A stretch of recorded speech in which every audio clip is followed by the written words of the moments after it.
여러분의 구독과 좋아요는 저에게 큰 힘이 됩니다. 나는 등산이 취미인 직장인이다. 일을 마치고 요 근래 바쁜 업무 때문에 가지 못했던 등산을 위해 산을 찾다가 집에서 멀지 않는 곳에 위치한 처음 보는 산을 찾았고, 주말이 되자 등산용 장비들과 등산복, 편한 운동화를 신고 산에 올랐다. 오랜만에 산에 오니까 좋네. 어느 순간부터 사람이 적어지기 시작했다. 산 자체가 높거나 경사가 진 것도 아니고, 그렇다고 등산로가 험준한 것도 아니기에 꽤나 오를 만한 산이다. 하지만 분명 몇 분 전까지는 많았던 사람들이 점점 없어지더니 아예 보이질 않는다. 가만히 서서 주위를 둘러보아도 사람은 코빼기도 안 보인다. 뭐지? 길을 잘못 들었나 싶어 왔던 길을 반대로 가보았다. 그러나 도저히 산 입구가 나오지 않는다. 뭐야? 그러다 앞에 있는 어떤 커다란 게시판과 그곳에 앞정으로 고정된 종이가 있었다.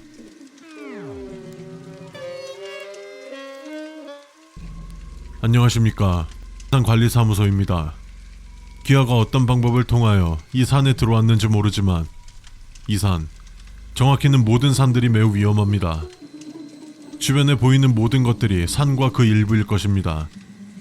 최대한 이 산에서 빠져나갈 궁리를 하셔야 합니다. 귀하가 가지고 있는 모든 생존 지식을 동원하여 탈출하십시오. 이 산을 탈출하는 방법은 크게 두 가지입니다. 산에 있는 동굴 중 하나에서 발광하는 파란 광물을 발견하여 현실로 돌아오는 방법, 산에서 18,250일 동안 생존하여 현실로 돌아오는 방법. 둘 중 어느 것도 현실적이지 않는 방법이지만 귀하가 이 산에 오게 된 순간부터는 달리 선택지가 없습니다. 이 공간이 왜 존재하고 어떻게 존재하며 현실의 사람들이 이곳에 왜 오게 되는지 밝혀내지 못하고 있습니다. 그저 현재까지 탈출한 생존자들의 증언을 토대로 해당 서면을 작성하여 게시하는 것이 저희가 현재로서는 할 수 있는 모든 것입니다. 귀하께선 분명 이해할 수 없고 황당하고 억울한 심정일 테지만 해당 현상의 원인을 모르기에 막을 방법은 당연히 없으며 귀하 같은 피해자들의 안전조차 보장이 불가능합니다. 그저 자연재해로 인해 피해를 입었다고 생각하십시오. 이 현상의 피해자가 되신 건 그 누구의 탓도 아닙니다. 아래는 생존자들의 증언을 토대로 작성된 생존에 도움이 되는 행동 강령입니다.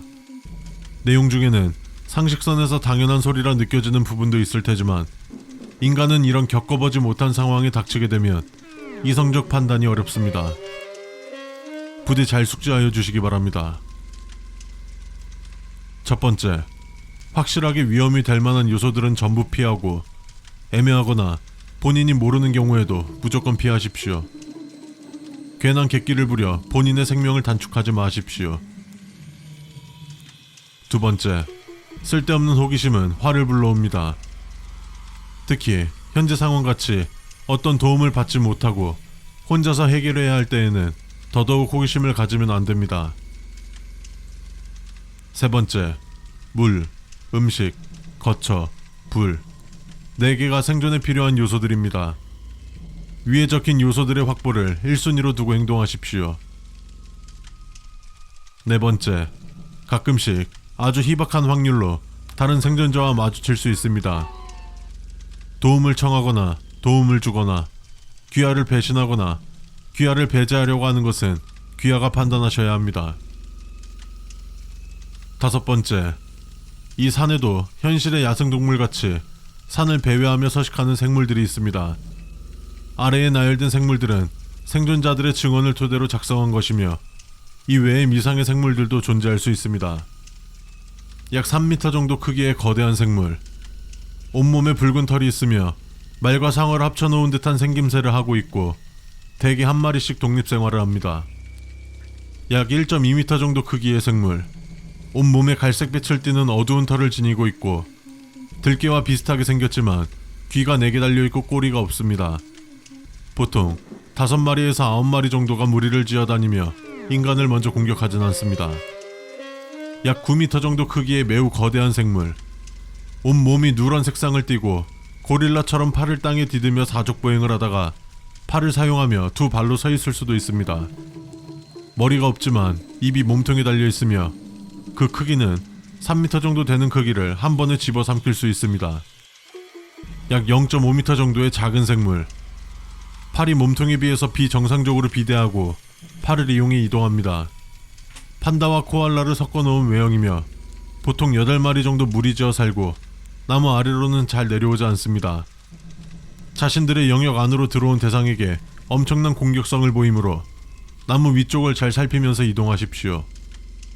최소 0.8m에서 최대 13m까지 자라는 매우 거대한 생물. 나무에 인간 해골 안면부가 있는 모양입니다. 잎은 개체마다 다른 잎이 나고 산 곳곳에서 발견할 수 있습니다. 평소에는 보통 나무와 구분이 매우 어렵기 때문에 조심하십시오. 약 2.1m 정도 크기의 거대한 생물. 온몸에 이끼가 피어 있으며 판타지 작품에서 묘사되는 골렘처럼 생겼다고 합니다. 온몸이 돌로 이루어져 있고 얼굴 부분에 초록빛이 나오는 구멍은 눈으로 추정하고 있습니다. 약 0.4m 정도 크기의 생물. 꽃 형태이나 꽃잎 안에 이빨이 나 있습니다. 6번째, 산에 있는 식물 종류는 모두 현실에 존재하는 것들로 확인됩니다. 귀하가 아는 선에서 식물들을 활용하십시오. 안타깝지만 탈출 방법에 대한 상세 설명이 불가능합니다. 생존자마다 진술한 본인의 탈출 루트에 대한 지리적 특징이 전부 달랐습니다. 이에 생존자마다 각기 다른 산이었거나 동굴의 위치가 시시각각 변한다고 추측하고 있습니다. 나는 절망했다.